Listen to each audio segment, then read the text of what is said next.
Good afternoon, everyone. I'm so excited to have you all here today. My name is Mike DeSocio. My pronouns are he, him, his. I am a queer Eagle Scout and journalist and the author of the newsletter Morally Straight. And I've been thinking and writing and reporting and telling stories about the fight for LGBTQ inclusion in the Boy Scouts for the better part of 10 years.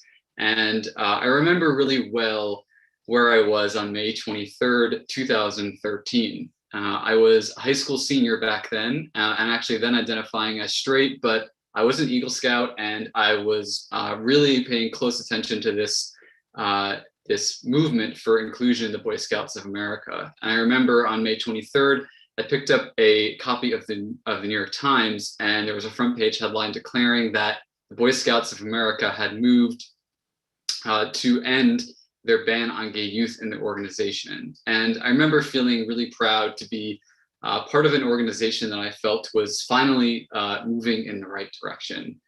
And now here we are 8 years later to the day. And as we know, so much has happened, so much has changed, but there's still a ways to go. And so tonight, this afternoon, I'm really excited to talk about those things, to take a trip down those past 8 years and see where we've been and where we want to go next. And so before we jump in, there are a few things that I want to go over to make sure that we're all on the same page about what this space will be and how we can get the most out of it. So tonight, there are a few main objectives of what we're trying to do. And the first of which is really just to create a gathering space for the LGBTQ community in Scouting and for our allies. We know that there are precious few spaces where many of us can come together over this common identity, and especially now in the pandemic, those spaces are especially rare. But in a weird twist, the normalization of Zoom and of these big virtual gatherings makes it possible for us to have hundreds of people tonight from all over the country. And so creating that gathering space is really important for us. The second thing we really want to do is, like I said, to reflect on where we've come since 2013. In a few minutes, I'm going to give us sort of the history, going back much further than 8 years, but to help us understand the various movements and people who've brought us to where we are today. Part of that will be sharing the stories of leadership, the stories of activism that hopefully many on the call can learn from and integrate into the work that they're doing here in 2021. And finally, we want to spend some time imagining possibilities, thinking about what we want our future to look like. That will be especially prevalent in our conversations in the breakout rooms for those of us who are joining on Zoom tonight. And we hope that those conversations are fruitful and forward-looking as well. So as far as what you can expect in our agenda, after my introduction here, I'll be giving, like I said, a brief talk about where we've been, sort of a history. And then I'll be welcoming our featured guest this evening, who is Zach Wahls, the co-founder of Scouts for Equality. And we'll be having a conversation about his experience leading that organization and what folks can learn from that and carry forward. During the presentation portion of this event, it's a pretty standard Zoom fare at this point. Everyone who's not speaking will be muted, although you're able to take part in the chat, and we really encourage you to keep your video on. It's nice to see faces in the crowd and not just gray boxes. So we'll feel like we're together in that sense. And then once we transfer into our breakout rooms, you'll obviously have the chance to unmute, to be in conversation and talk directly to one another in that space. For those joining on YouTube, we encourage you to jump into the chat. Mitch Leonard, who's one of our co-organizers tonight, is moderating there to answer questions and help that conversation flow as well.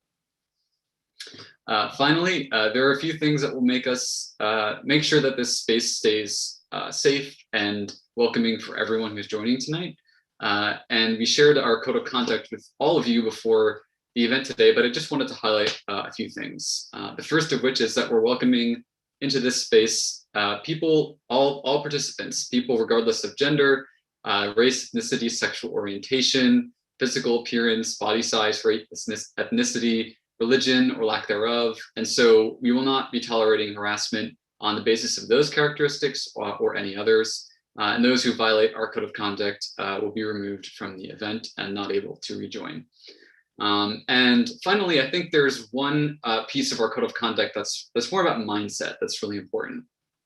So tonight, we're talking about a topic that's really emotional for a lot of us, especially those who are part of the community who've experienced difficult and maybe even harmful things in this organization. And so we want to be honest about our experiences, but also we want to listen with an open heart and be able to embrace complexity.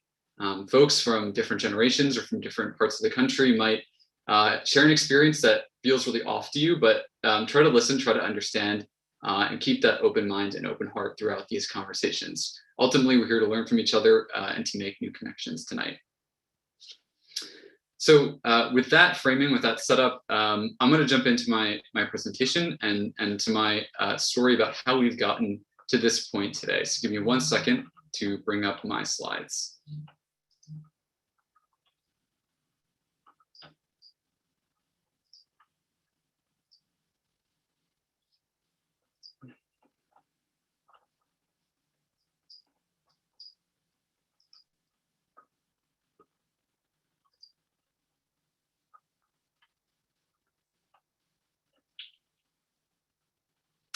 So to understand how we got where we are here in 2021, we have to go much further back than 2013.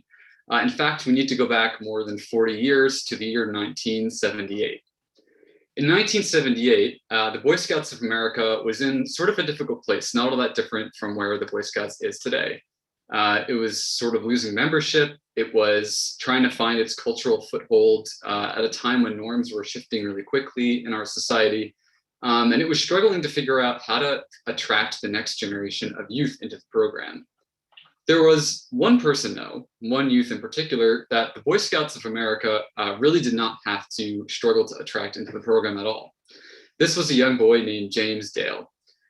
James Dale was growing up in suburban New Jersey, and he joined the Cub Scouts as early as he possibly could. He was following his older brother and his father into the program, and Boy Scouting was really a family affair for them. So Dale signed up for a Cub Scout pack in Middletown, New Jersey. It met in an elementary school. And just a half hour up the road from where Dale joined the Cub Scouts was actually the Boy Scouts of America national headquarters at the time. See, the BSA's headquarters was based in North Brunswick, New Jersey in 1978. And the leadership at that headquarters in the same year that Dale joined Scouting were passing a policy, and they were passing it quietly. This policy prohibited anyone who openly declared themselves to be a homosexual from being involved in the organization as a scout, as a volunteer, or as an employee. This policy was one of the last ones that the Boy Scouts of America would make in their North Brunswick headquarters, because just a year later, in 1979, the Boy Scouts picked up and moved their offices to Dallas, Texas, where they remain today. But in 1979, just as the Boy Scouts was leaving New Jersey, the state of New Jersey was actually decriminalizing homosexuality. It was the latest in a string of 17 states that did the same.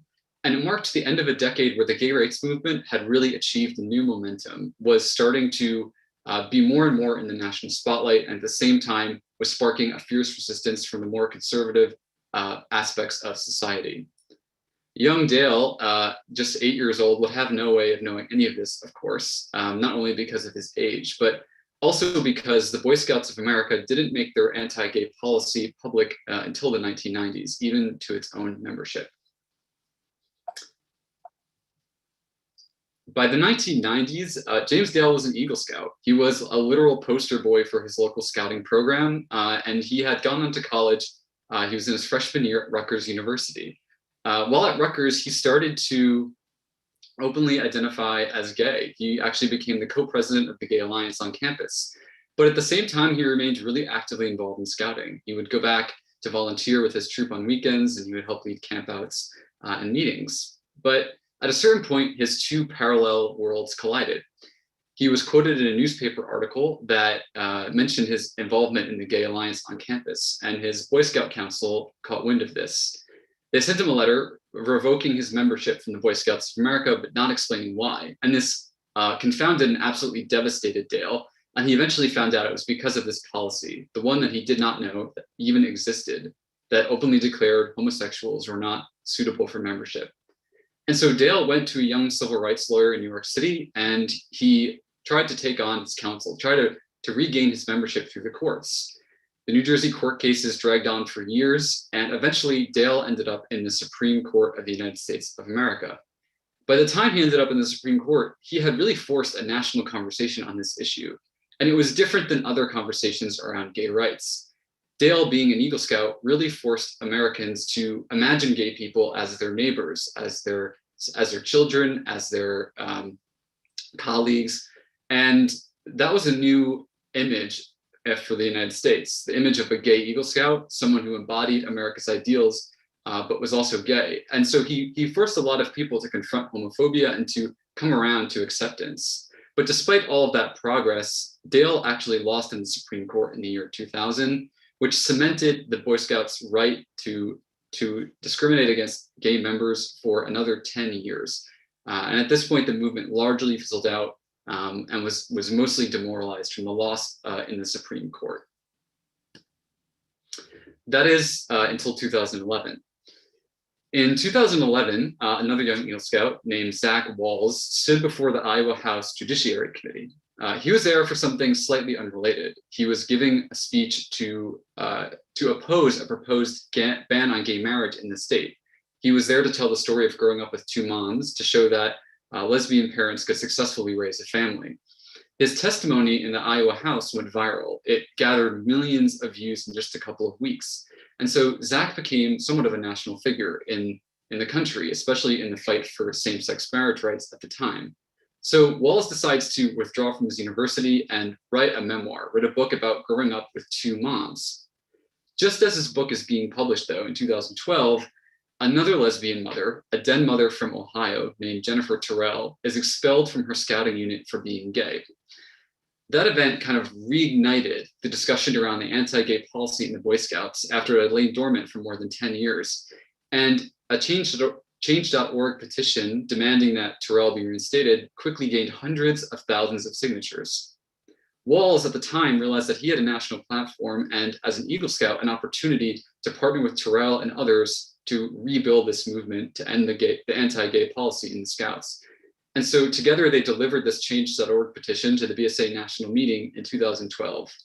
But the petition didn't change anything. It didn't move the needle at first. And so Wahls, Terrell, and a number of others decided to form Scouts for Equality, which was an organization that created a nationwide campaign to end the ban on gay members. It involved petitions and relationship building with members of the National Council to encourage a vote that would end this policy.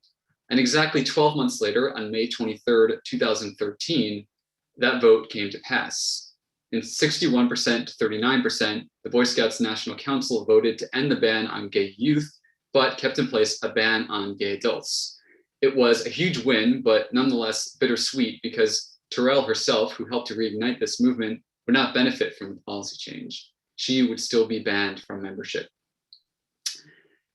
And so it quickly became clear why this policy decision, why this compromise would not last, would not work. Not long after the 2013 membership decision, Pascal Tessier, a scout in New York, became the first known openly gay Eagle Scout in the country. But he faced the prospect of being kicked out just a few months later on his 18th birthday, at which point he'd be viewed as an adult in the eyes of the Boy Scouts and therefore not suitable for membership. His predicament started to gain national attention and once again revived the effort and the push to end the policy banning gay adults in the Scouts. But the Scouts at first seemed unfazed. That same year, they actually revoked a charter from a troop in Seattle that refused to discriminate against a gay Scoutmaster. And so these controversies, this news coverage, once again put pressure on the Scouts, and the tide internally eventually began to shift. Under the new leadership of former Secretary of Defense Robert Gates, it seemed that there was hope for this policy to end. Gates declared in 2015 that he felt the policy banning gay adults was unsustainable, and he called for its end. So in the summer of 2015, when this issue had reached an absolute boiling point, this BSA executive board voted to end the policy banning gay adults, another huge win and the second major policy change for LGBTQ inclusion in the Scouts. But once again, we realized that this was not enough, because just a year later in 2016, a transgender boy named Joe Maldonado was kicked out of his unit for being assigned female at birth. This time was different.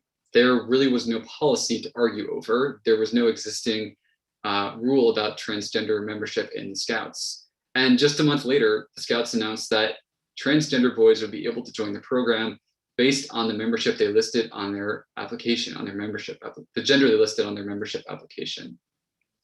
And finally, in 2017, the Boy Scouts announced that young women and girls will be allowed to join the program, marking the end to virtually all limits on gender and sexuality for participation in the Boy Scouts of America. So by 2017, the policy battles had been mostly won, and one final frontier remained, which was culture. Scouts for Equality, for its part, under the new leadership of Justin Wilson, started focusing on a different tactic. They tried to create inclusive spaces for Scouts across the country.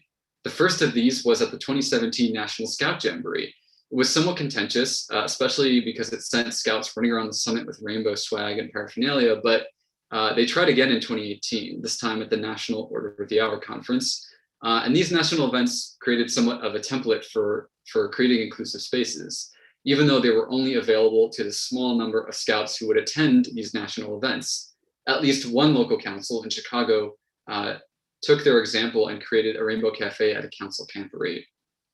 And today, a lot of the efforts to create inclusive scouting follow a similar path. They're mostly the result of local leadership.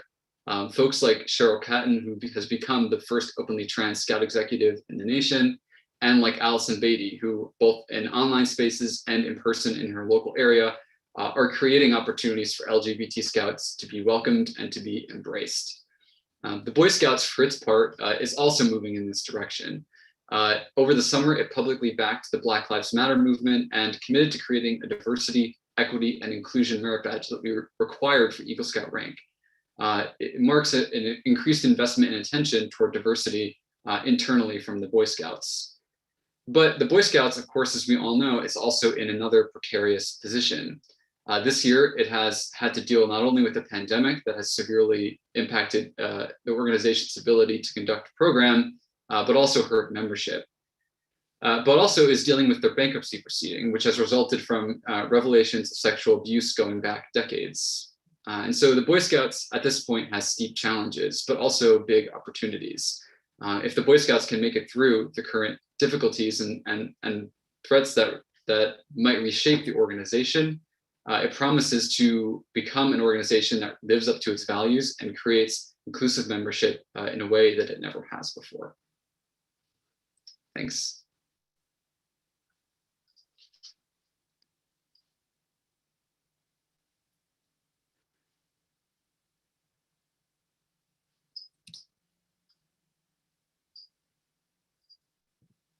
So now that we have that baseline, we've kind of understood where we've come from, how we got here. I want to transition to the next portion of our program, where we'll be chatting with our featured guest. As I said, we're joined today by Zach Wahls.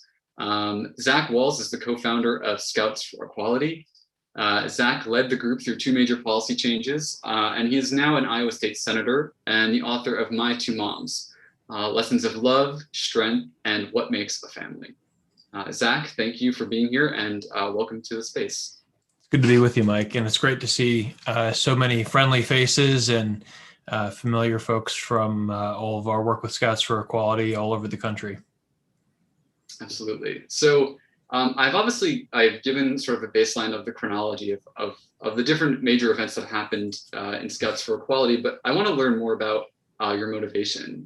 Why did you decide in 2012 to kind of focus your efforts on scouting and fight for a more inclusive future?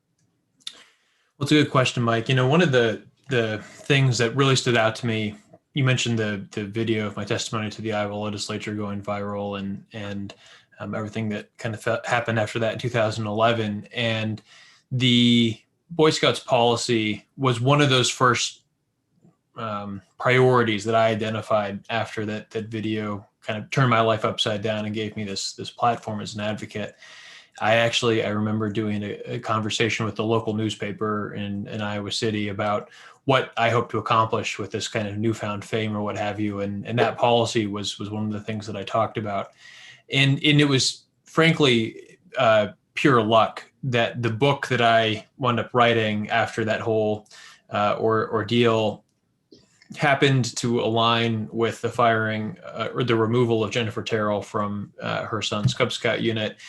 And it was another dash of luck that I'd happened to structure the book around the values of scouting. So the book is called My Two Moms, Lessons of Love, Strength, and What Makes a Family. There are 14 chapters in the book. The first chapter is called Be Prepared. The last chapter is called Do a Good Turn Daily. And the 12 chapters in the middle are trustworthy, loyal, helpful, friendly, courteous, kind, obedient, cheerful, thrifty, brave, clean, and reverent, because I was writing a memoir at 20 years old. And so clearly I hadn't had enough interesting stuff happen in my life. So we needed like some kind of organizational structure to tell the story. And scouting was a really easy way to do that. And so it was all about, just frankly, a matter of luck in terms of when the book was released and the content of the book. And then also just understanding that there was a really important opportunity. I think the really important thing, you talked about the chronology, the really important thing that happened in the decade between the Dale decision and Jennifer's removal from the Boy Scouts was not that I'd given a speech to the Iowa legislature, but that our country had continued to move along in support of LGBT equality. Obviously, in some respects, it actually got worse before it got better. In 2004, there was this slew of anti-same-sex marriage ballot measures across the United States. And there was a lot of work kind of healing from that. I mean, people sometimes forget, in 2012, when we launched Scouts for Equality, Barack Obama had not actually, maybe he had like just endorsed same-sex marriage. It was like a novel concept at that point. I mean, so we were still, very much in that fight. But it was easy to see the parallels between the fight that I was leading on marriage equality in Iowa and then in partnership with a lot of organizations across the country. And one very kind of just small,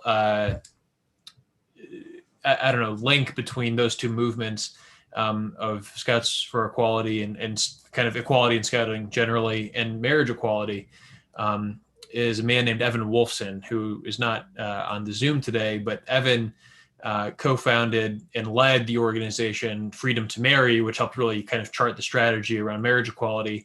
Evan was also James Dale's attorney when he was at that point a lawyer with an LGBT public interest law firm named Lambda Legal, representing Dale in his case. So there certainly were a lot of parallels. And so when that opportunity was there in 2012, like any good Eagle Scout, it was all about trying to figure out what's the most good that we can do in this situation. Mm. Yeah, I'm glad you mentioned Evan because in my conversations with him, he describes a similar shift where, he went from being really, really heavily focused on marriage equality to realizing he had this sort of unique opportunity in the scouting context. But I also he had some unfinished business too. I mean, I think he obviously litigated that successfully in the New Jersey State Supreme Court before the Supremes picked it up at the federal level. But I think that Evan had an intuitive understanding of the symbolic importance beyond the practical importance that it would have in people's lives all over the country. Right. Yeah. Yeah. I also think it was interesting that you said, it wasn't obvious back in 2012 that this movement was going to achieve all these victories so quickly. What gave you the confidence that, you could win this fight, that scouting could change for the better? Yeah, we did not think it was going to happen overnight. When Jonathan and I were having some of those very early conversations about how long is this campaign going to last, and that was really how we approached it, was as a campaign. We thought that we would be lucky to win in 8 to 10 years. I mean, which would be like now, right? So we certainly did not anticipate the speed with which public opinion would continue to shift, and we underestimated our ability to win support in the media and from, I think, high-profile supporters of Scouts. I mean, so the campaign that we ran, you mentioned petitions or what have you. I mean, essentially, the petitions were the two kind of key things. First, they helped continue the conversation in the national media, which was covering the story intently. And then two, they helped just kind of raise the salience of the issue with the people who saw those stories. And we knew that across the country, there were people all over all 50 states who were being affected by this policy and who had stories of their own. I mean, that was how we found, you mentioned Pascal Tessier. It was, his family seeing these stories and then what brought that story forward. And then Pascal wound up being a key figure in the fight to ultimately end the Boy Scouts ban on LGBT adults. And so it was certainly something that we knew was going to be litigated in the court of public opinion, not in actual court, because that, as you mentioned, had not been fruitful in the past. But we completely underestimated how long, or how quickly, I should say, how quickly that battle would be won once we got going. And I think that is maybe just a good, maybe meta takeaway from all this, which is never underestimate the importance of momentum in politics or in any kind of this public interest work. Yeah, that's a great point. I was going to ask you, beyond those petitions, I mean, what were some of the other strategies you used to keep that momentum going or to build on the existing momentum from other movements? Yeah, so, it was all about essentially trying to raise the pressure on the Boy Scouts, because ultimately for them, this was a cost benefit analysis, right? Every day where they maintained the policy, they were paid some kind of cost and they were receiving some kind of benefit. And we had to basically change the equation for them. And so we knew that they would have to do this voluntarily. The legal strategy had been tried. There was really no way with divided control of government at the federal level, there was no way that the Congress and President Obama were going to force the Boy Scouts by some kind of law or something. And so we knew that we really did have to basically lead the horse to water and then make it drink, basically.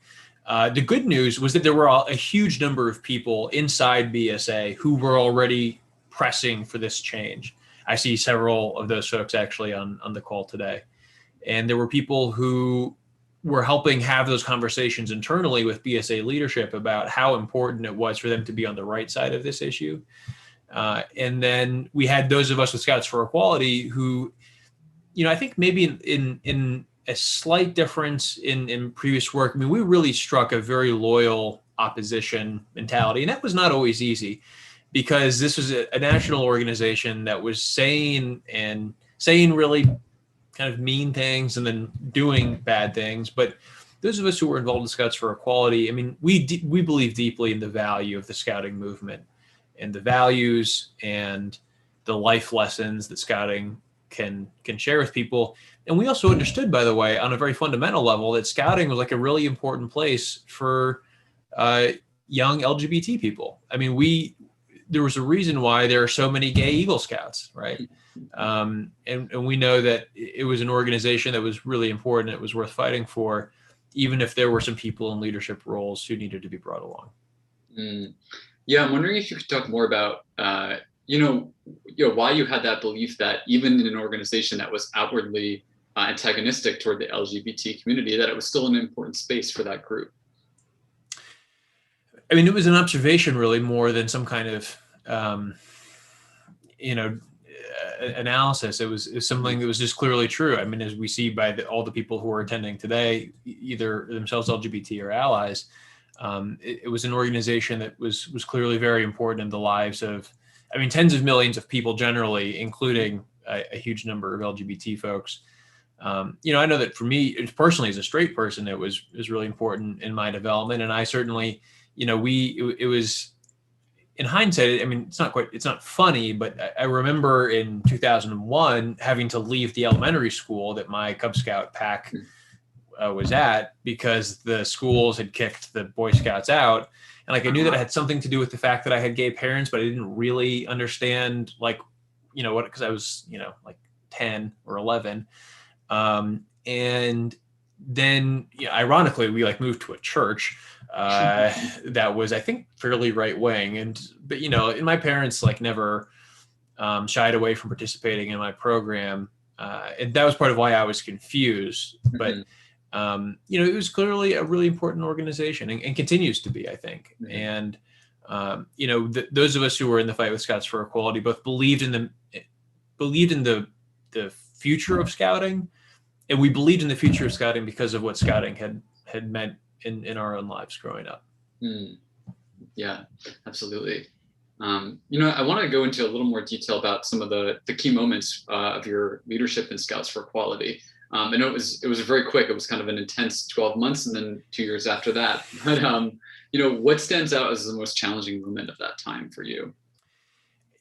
So April 23rd, or maybe April 22nd, 2013 was when the Scouts, so the 101, you got to learn how the organization operates. What are the bylaws? Who's like the governing organ, like all that stuff. Boy Scouts of America is run by the executive board. The executive board has a set of bylaws. Those bylaws require the agenda for their national council meetings, which is distinct from the executive board. It has to be published 1 month before the meeting. So April 22nd, we knew that we would see the agenda for the May 23rd meeting.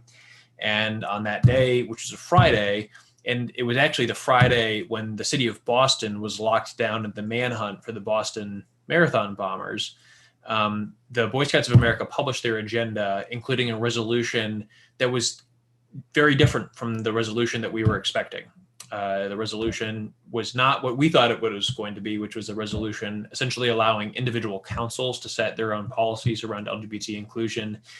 Instead, the policy was a nationwide lifting of the ban on gay youth, so up until the age of 18. As you kind of alluded to in the chronology, it was in some respects a very difficult policy. I was in the fight for my parents. Jennifer was in the fight because of the way that she and her family had been treated. And yet we knew that this was going to be a transformative win for so many people across America. The other thing, and the reason, so we had this decision to make, like, is this a good thing or a bad thing? Do we want this to be passed and then kind of keep working, or do we want to try and defeat this? And at that point, we had been organizing across the country for about 4 months, and we had essentially kind of a slate of delegates to the National Council who we had been in communication with and who we thought would be able to sway one way or the other. And I was actually in James Delory, who's with us today in his office in New York, talking out this over with him and with our senior leadership team. And ultimately, we made the decision on our kind of senior staff call to endorse this policy change. And the reason we ultimately decided to do that was because we understood, after we kind of got over the initial shock, and like, keep in mind, it's like a Friday. It's like the Friday news dump of all Friday news dumps, right? Because like the entire national media is focused on Boston. Mm-hmm. To support the policy, to support this policy change, this half step, because we knew that it contained in it the seeds of the eventual reversal of the ban on gay adults. There's no way that you could tell Pascal Tessier, who was an Eagle Scout, that after he turned 18, he wouldn't be allowed to participate in the organization. It's made no sense, and it was completely indefensible. And by the way, we weren't the only ones who recognized that. The anti-LGBT, the onmyhonor.net crew, also understood that immediately, and so they were opposed to it for the exact same reason. And that was our kind of, okay, we made the right decision here. But it was a very difficult, I mean, we had our senior staff call. The first phone call that I made after that was to my parents to explain to them, hey, we're endorsing this half step, and it's not enough, but we're going to keep fighting. And then we talked with the rest of our staff, and then we held a nationwide conference call with our supporters, and we issued some kind of a public statement at that point. But that was without doubt. I mean, it seems silly in retrospect because we know how the story ends, but at the time when the future was unwritten, we thought we knew how it would end, but it was still a really difficult moment for all of us as we made that decision. Yeah. I wonder, did you get any sense that folks internally in the Boy Scouts, created that resolution in a way, because they knew it would collapse under its own weight, that some of the supporters internally maybe designed it for that purpose? Maybe, but frankly, from a legal perspective, I think it was probably the right decision for them to make, just because, and also from a practicality standpoint, allowing different councils to have different policies would be very difficult to enforce. And you couldn't really go any lower than the council level because individual units interact with each other so frequently, whether it's joint service projects or at summer camp or whatever. Mm. So like the idea that you would have like some LGBT affirming troops and some that weren't was not really workable. And part of the problem, I mean, there are councils that are very, very large and there are councils that are very, very small. But no, I don't think it was meant as a benevolent, future. Right. I think it was for them. I think it was genuinely to try to stop the bleeding as much as possible. And I think this was in particular. I mean, when Ryan Andreessen in October of 2012 was denied his Eagle Award because of his sexual orientation. I mean, that was really, I think, kind of when the dam broke and the writing was very clearly on the wall. And again, that was the kind of story that we knew would eventually come forward when we began the media engagement strategy, which is kind of what we refer to it as, and ultimately, carried us to victory in 2015. Yeah, so I had a question about 2015 because you mentioned that once that policy changed, you kind of knew that its days were numbered. But did anything surprise you about how the ban on gay adults ultimately came to an end? I don't, it was unlike 2013 when there was like this month of buildup. We knew that there's gonna be some kind of resolution on the calendar. Basically in December, I think was when the executive committee of the executive board met and said we're going to put something on the agenda. So we had like a 6-month process there where we got to ramp up our field operation and all of that. Whereas with the ban on gay adults, it was like we found out that, it's going to be on the agenda in 2 weeks. And it's not a national council vote. It's the executive board vote, which is frankly what it should have been in 2013. But they essentially did not feel like they had the political capital to make that decision, which, for better or for worse, wound up being what it was. I wonder if maybe that was Bob Gates' influence at that point, where basically like, no, you're not going to get out of your responsibility here to the executive board. Like, you've got to make this decision. This is your decision. What I think was maybe a little surprising about the 2015 was how overwhelming it was. I mean, it was like 80% in favor on the executive board meeting. And I see Kate nodding along. And I think, Kate, I was actually like, we were like on video, or you were in a video chat with Justin Wilson that night. And that was like how we officially got the news from the conference call. They didn't invite me to that conference call for some reason. But that was, so that news broke. But what stands out to me the most from that night was actually, so I was living in Washington, D.C. at that point, and my then girlfriend, now fiance, was visiting me, and she said, we should get some champagne to celebrate, so between when the news was announced. And so she left to go to a local corner store and buy a bottle of champagne. And between when she left and when she got back, I got a phone call from Eric Ekholm, the reporter at the New York Times, who had been covering this story basically from the beginning, telling me that the Mormons were going to leave the organization. And so I went from being like, you could have knocked me over with a feather, to like this bag of bricks. The Mormons at that point were basically a third of the organization. And there was obviously concern it would be a body blow. Now, of course, it's all been resolved in a different way. And it turns out it's actually a very complicated relationship in both directions. But sure. That was certainly another night that was bittersweet in its own way. Yeah. Which is like a good lesson of leadership, by the way. Absolutely. I want to ask you a few other questions about lessons of leadership type stuff, but we did get a few great questions from our participants that they submitted ahead of time. So I wanted to ask you a couple of those. So we have one from Madison Katz. She asks, how did you stay motivated to keep fighting against such a massive corporation? Honestly, Madison, I was 22 years old and I didn't know any better. Is the honest truth. And we had an incredible team. I mean, I'm at a loss for words to describe the people who came together around Scouts for Equality, not just Jonathan Hillis, who helped get the organization off the ground, but our entire senior leadership team of kind of director level people, most of whom, by the way, never took a dime in salary. An incredible group of volunteers and advocates across the country who were willing to share their stories, put themselves, sometimes their livelihoods, their families on the line to do what was right. And so even on the tough days, we had this incredible group. I mean, for us, it was never about like how scary the Boy Scouts were. It was always about how motivated we were by the people we were fighting for. And, I think that we did have a sense that we would win eventually. It was the timeline that wasn't really clear. And as long as, we could kind of keep putting one foot in front of the other, it's like a long hike, you're going to get there. It's just a question of like how miserable it is at points and how glorious the views are along the way. Right. So scouting in its own way was like the perfect metaphor for the challenge that we had. Yeah, absolutely. I'm curious what other takeaways you have from that time. No, that's one lesson, but I know there are a lot of folks on this call who are trying to create more inclusive environments at the local level and may need some advice on that type of work. So what would you tell them?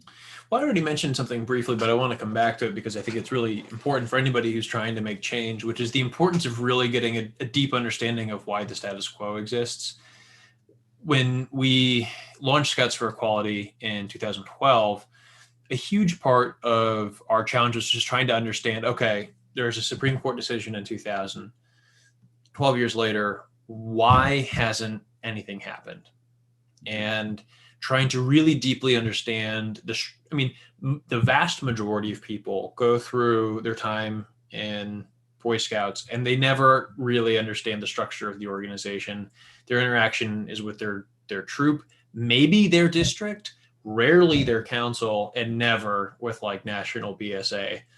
And so for me, I had to like learn all that stuff. And a lot of our partners, so in addition to our incredible team of Scouts for Equality, we had incredible partners at change.org, which you already mentioned, GLAD, which was the group that Jennifer Terrell had gotten connected with, the Human Rights Campaign. I mentioned Evan and Freedom to Marry. Really across the spectrum, we had some really, really incredible groups that we were working with. And all of us had to essentially develop a shared understanding of what the dynamic was with the national organization, with local leaders, chartering organizations. And then, by the way, trying to figure out how to explain this to reporters. No, actually, the biggest difference between the Boy Scouts and the Girl Scouts is not the gender of the people they allow to participate. It's this thing called a chartering organization. What's a chartering organization? Glad you asked. It's like a 30-minute conversation to get your foot in the door. And like reporters don't have time for that. So, but anybody who wants to make change, understanding the status quo is like and why the status quo exists. And then I would take it, the next step of that is not just understanding the status quo, but like who is keeping the status quo the way it is, right? And why? And then who has the power to change that? It sounds so obvious, but there are so many people who are trying to change things. Who benefits is a great one, Kate. Understanding those basics are the things that you have to do first before you can put together any kind of a plan to actually address those factors. Yeah. I'll just give one quick example, by the way. So when we were doing our petition strategy with change.org, it was never about the money. We were calling on these large corporations to pull what their corporate support of the Boy Scouts. But these are 20,000, 50,000. I think the largest was like 300,000. And that's obviously a significant amount of money, but to a multi-billion-dollar organization, you're talking peanuts, right? Those stories were always about continued media coverage, continued engagement, and keeping the story in the news, because every day it was in the news was affecting the Boy Scouts brand, and the brand was the single most valuable asset. Yeah, I'm glad you brought up both of those things because we actually had a participant question that draws on that. It's from Andrew Miller, who asks, as a consequence of the policies of exclusion, the BSA lost funding from many foundations, and now the bankruptcy and COVID have further strained finances. So do you think there's a role for our community to play in advocating for philanthropic support for Scouting? Maybe when we get to the other side of the bankruptcy, it's like the 800-pound gorilla in the room, right? And the thing that, of course, I think everybody who's on this call probably understands is that the advocacy around LGBT inclusion in the bankruptcy are completely unrelated issues. It's like my day job at the state legislature has a much bigger role in that respect in terms of affecting the statute of limitations and what have you. And that's really the driving factor of what's created the legal and financial liability for the Scouts. But I think until there's a little bit clearer resolution, I'm not really sure there's anything that anybody can do, whether it's this community, frankly, whether it's the government, whether it's foundations across the country. I think it is an enormous enough challenge for BSA that until they have resolution, I think unfortunately the people who are going to pay the biggest price of all of this is going to be the Scouts, the young people who are in the organization at the moment. And I think that's the thing that, as this whole episode has unfolded, that I've struggled with the most, is how do you balance the needs to restore and heal people who were harmed, devastated by an organization that at that time was more interested in covering up sexual predation than actually addressing it, and how do you square that hurt and that need to heal with the incredible benefit that Scouting has had in so many young people's lives, including, I think, almost everybody on this Zoom. And that's at this point still a little bit above my pay grade. Right. We have a couple of minutes left in our conversation, and I wanted to ask you sort of one more forward-looking question, which is actually another question that was submitted from a participant by Devin Boyer, who says, what is the biggest challenge you see for promoting equality in Scouting in the next 5 years? Well, I mean, frankly, like whether or not Scouting continues to exist in the next 5 years is probably, and not to sound too tongue in cheek, but I mean, depending on how the bankruptcy courts handle this litigation, is unfortunately, like, it's a very real question. It's like, well, Boy Scouts continue to exist. Assuming that the organization does continue to exist, the challenges will continue to be what they've been for the last 5 years, which is, an organization that continues to be populated by many people who have very retro views on LGBT inclusion, who don't believe that respect includes like meeting people where they are. It's not a whole lot different from, frankly, I think what the challenges have been in the very recent past. It wouldn't surprise me to see continued salience of transgender people in Scouting becoming a flashpoint, even though, to your point earlier, that's been resolved from a policy perspective, from a culture perspective. That continues to be something that we deal with across the country. It was certainly a flashpoint in the Iowa legislature this year around athletics, and and maybe it's ameliorated to some extent by the fact that the Scouts are now kind of moving in a co-ed direction. Could certainly see issues around folks who are non-binary or gender fluid emerge, and then it's just going to continue to be, deal. And I don't need to tell everybody on this call kind of what that process is like, dealing with people who are just stuck in a different century. Yeah. I'm seeing lots of head nods. Yeah, yeah, me too. Well, Zach, I think that's a really good note to leave off on. So I really appreciate your time and being with us today. I hope folks in the audience have learned a lot from your experience and can take some of that with them in their work. So thank you again for your time and for being with us. Mike, I'm super happy to be with you. It's really, like I said, great to see so many folks who are familiar faces from all over the years. I don't have enough time to shout all of you out, but I would love to hear from you. Like, shoot me an email. Would love to hear what's going on in your world. Those of you I don't know, I'm very easy to find on social media. I'm on Twitter way more than I should be. Just at Zach Wahls on Twitter. I unfortunately cannot stay for the second half of the event because my fiance and I got a puppy a week ago, and so I have to go back to puppy patrol. But our puppy is on Instagram too, a doodle named Zelda. So, but thanks again for inviting me, Mike. And this is the perfect way to ring in the 8th year anniversary. Thanks so much, Zach. So before we move on to the second half of the program, we have 2 messages that we wanted to share with you all.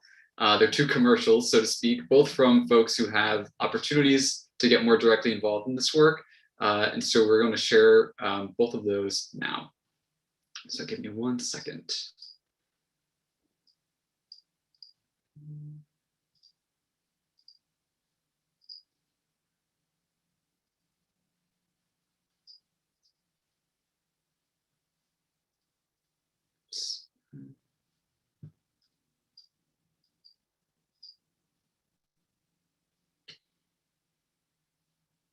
Hi, I'm Sam Aronson. We have gathered to celebrate a change in a policy, but so many of us know, while Scouting has ended its ban on LGBTQ members, we still have a long way to go. I am proud to announce the next big leap in that work. Next summer at the National Order of the Arrow Conference, the OA will host, for the very first time at a national scouting event, an inclusivity space for LGBTQ+ scouts, and this space will be fully sanctioned by the BSA. Called Arrow Pride, we will have daily programming, including panel discussions, training sessions, and a rainbow cafe. We're going to mount an oral history project to document the experiences and contributions of LGBTQ+ Arrowmen, and so much more. However, I said earlier this will be a fully sanctioned space, not a fully funded space. To do this work correctly requires money the BSA and the OA do not have. That is why those of us who are leading this work have formed a separate not-for-profit called the Friends of Arrow Pride, and this organization has the sole purpose of financially supporting LGBTQ inclusivity work in Scouting, and I am asking you, begging you, to donate. We need to raise tens of thousands of dollars to cover our expenses for this work and to get it right, so a donation of any size, from $10 to $1,000, is welcome and sincerely appreciated. We're going to have a special patch and other gifts to thank donors, but we know that's not what this is about. How sad would it be if the first sanctioned LGBTQ+ space at a Scouting event was just a folding card table in the corner of an empty classroom? Right now, that is all we can afford. But with your help, we can ensure every NOAC participant, but especially LGBTQ Scouts, has a dignified, affirming, and exciting full menu of programming to meet all their needs. I think we all know, for many of our Scouts, this may be the only week of the year, or the only week of their lives, where their full identities are affirmed. Please help make that happen. After the event tonight, you're going to receive an email telling you how you can help. Please do.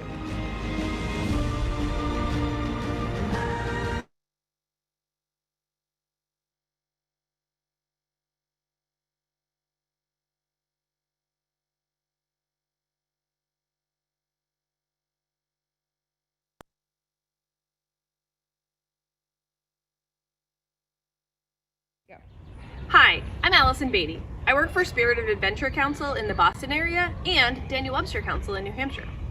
Over the past year, as part of my work, I have created an LGBTQ+ volunteer resource group that allows Scouts, unit leaders, parents, alum, and allies to come together to ask questions, look for support, ideas, and education. Over the past year, we have hosted guest speakers, authors, socials, journalists, and even partnered for an online Pride event. You can find us on Facebook at LGBTQ+ Scouts and Allies. We hope to see you for our next adventure.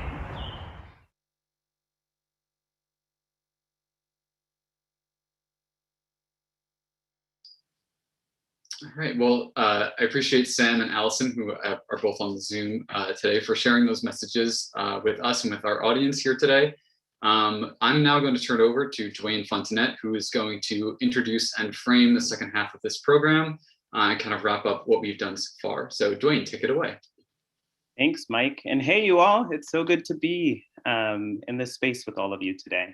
Thanks for making time to be here on during a busy time of year and at a very important moment in the history of Scouting as we reflect on where we've been and consider who we want to be going forward. And I want to just begin by naming that I am optimistic about the future of Scouting because of all of you and because of the support we're seeing across the organization for the important work of meeting the needs of our young people.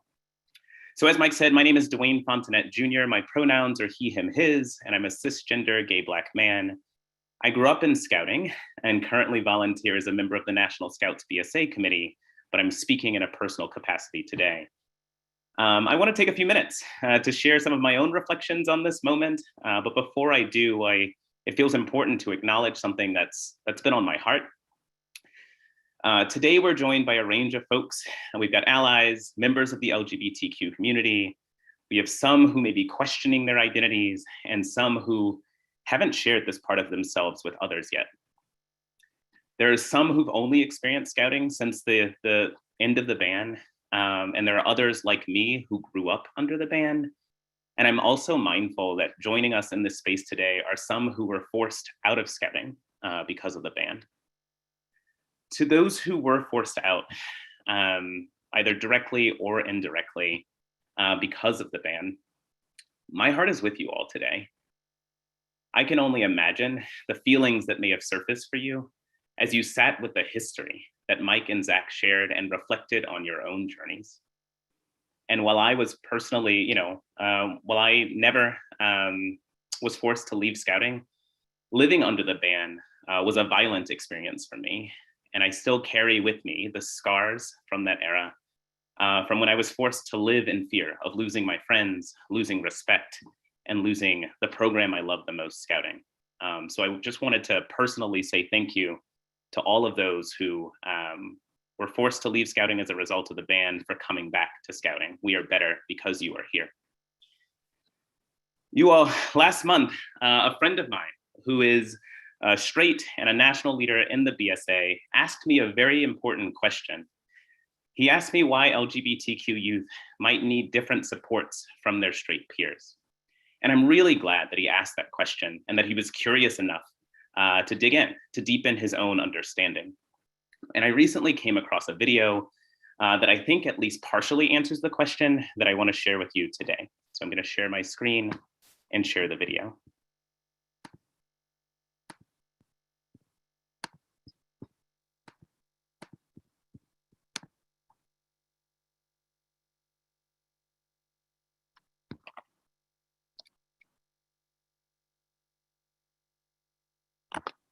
These pictures mark a milestone moment in the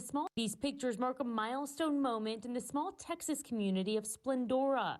17-year-old Jace King earning the coveted Eagle Scout rank. It usually takes between 4 to 6 years. I did it in 25 months. Born a female, he wasn't allowed to join the Boy Scouts until they opened it up to girls in 2019.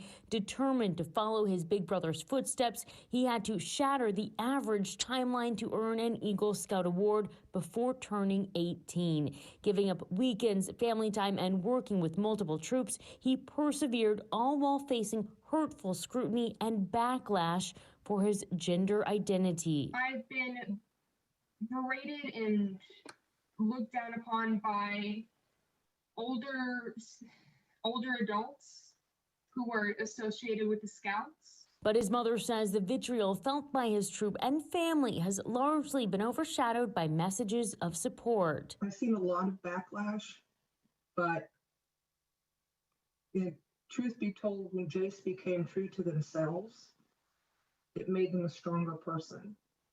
And in that right, as they became stronger and wiser, people began to accept them just for who they are. The trailblazing moment coming just as Texas lawmakers work to tighten restrictions on transgender medical treatment.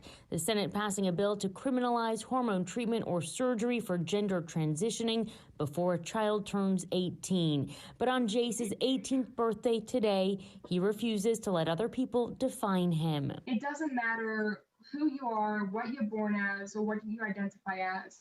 You can make great feats and it is possible for anyone. Shelley Childers, ABC 13 Eyewitness News. Oh, just seeing Jace and hearing his story is powerful to me and a testament to both Jace's accomplishments, but also to the progress we have made as an organization. And so I wanted to begin there because Jace is the reason we are all on this call. To Jace and other Scouts who identify as LGBTQ. I want to share with you 3 reflections based on this video and other things that have been on my mind as I think about the work ahead in creating Scouting into a more inclusive organization.